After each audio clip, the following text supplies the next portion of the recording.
Welcome to the channel. Thank you for coming. This is your first time coming. My name is Adrian Wynn, and this is Wynn Styling. So you see the thumbnail. Let's get straight into it. We're talking about preparing for an interview. Now, I'm going to be very honest with you. Style can, big emphasis on can, be very expensive. Now, I know on this channel, I talk about how to be able to shop on a budget, get your clothes tailored and stuff like that. But if we're being honest, if you're a type of man who invests in quality and quantity of their clothes, and also gets it tailored, bills be adding up. Think about it like this. There's only but so little that you could budget on other expenses. So let's say your monthly expenses consist of rent, mortgage, car insurance, groceries, and other things. There's only but so much that you could go down in groceries. Let's say groceries is like $400 for you. But if you go down 200 just so you could invest the other 200 into your style, you're going to be starving. Okay. So you don't want to put yourself in the position where you're trying to budget so little to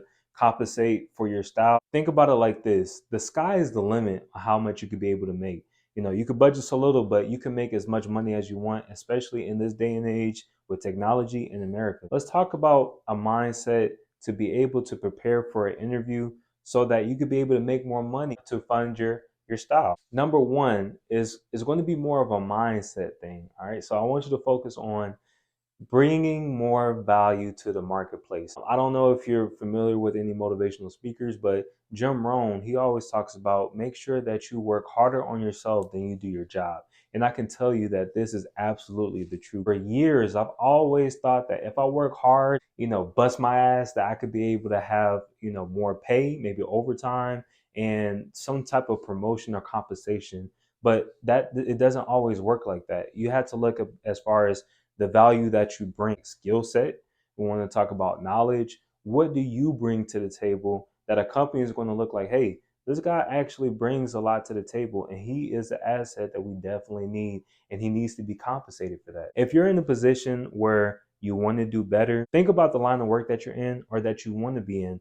See what type of skills is needed and go ahead and take advantage of the information and apply yourself. Make yourself more marketable by getting these, whether it be certifications, knowledge, a skill set. Go ahead and invest that time, invest your resources in becoming more valuable. Once you bring more value to the workplace, then you will be compensated, and I guarantee you that. Now, number two, we're going to speak this into existence. Prepare for the interview. I suggest that you go on Google, YouTube, TikTok, and find questions that are relevant to pretty much any interview that somebody's going to ask you. Situational questions, behavioral questions, and sit down, get dressed up, go ahead and prepare yourself and act like and do mock interviews so that whenever the opportunity does present itself, you are actually knowing what you're getting yourself into and you're already prepared. I'm a firm believer in making sure that you stay ready so you won't have to get ready. So whenever these opportunities do align, you're already good to go. Like you ain't even got to stress it. That is number two. You want to actually prepare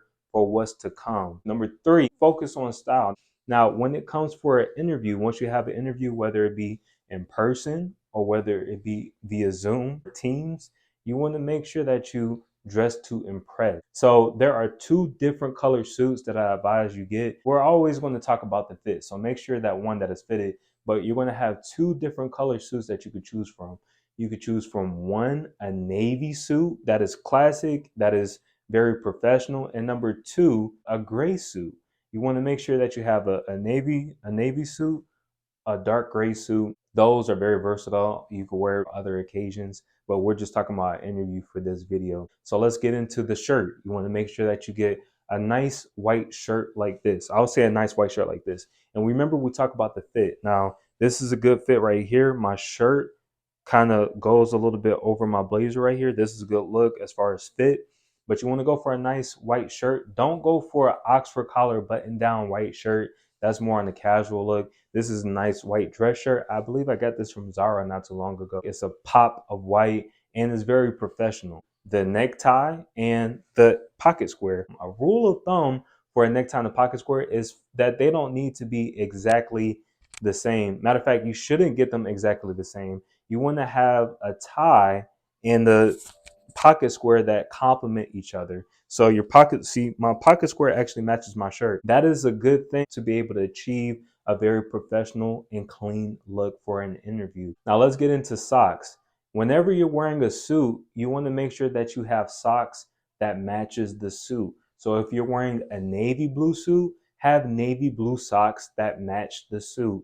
Same thing for a gray suit. You want to have gray socks that go along with your gray suit. Now I understand that there's a lot of socks out there that has print and you might want to show your personality, but we're talking about getting you the job and setting a good first impression. So make sure that you have those socks to be able to match your suit. Suit. I don't know why I couldn't say suit. Match your suit. All right, now let's get into the shoes and the belt. Make sure that you have the same color belt as you do shoes. If you're wearing a brown wingtip shoe, you want to make sure that you have a brown leather belt that matches those shoes. Let's talk about accessories. This is my only opinion. I would say keep accessories to a minimum. I know I've seen some people that wear like a Cuban link or like a little chain on top of their suit just to, I don't know, show off the drip, but I don't advise doing that for an interview. And the same thing for like rings. I'm married, so I have on like this white wedding band. I use this to work out in. If you're married, keep your wedding ring on. I see some people on TikTok, they wear like, 4 or 5 rings on each hand. You're not going out to a bar and trying to, have a drink. This is for an interview. Right now, I have like a little earring and I have a tie bar. That's the only accessories that I have in this video. This is a clean look. I would suggest wearing a watch as well. Now, I talked about in another video as far as color undertones. So find out whatever your undertone is. If you're a cool undertone, wear a silver watch. If you're a warm undertone, maybe go for a brown or a brown leather watch or a gold watch, whichever one you feel matches your color undertone. Those are the keys to be able to help you prepare for the interview. Now, what are you going to do after the interview? Now, this is going to be very short, sweet, and simple. After the interview, you want to go ahead and send a thank you email to your future employer. Now, I say future because we're speaking this into existence. So you just want to keep it short and sweet, basically just thanking them for the time and consideration that they took out to be able to interview you. I've done a lot of interviews. I've progressed in my professional career and now I'm doing YouTube. These are very good tips that I wish that somebody was able to teach me when I was younger so I could be more well equipped for interviews when they came up. This is kind of like a thing of adulting, like you just learn along the way. I hope that you found this video of some value. Thank you for watching. If you know anybody who has an interview coming up or trying to level up their lives, go ahead and send this video to them. And again, thank you for watching the video. I'll see you in the next one.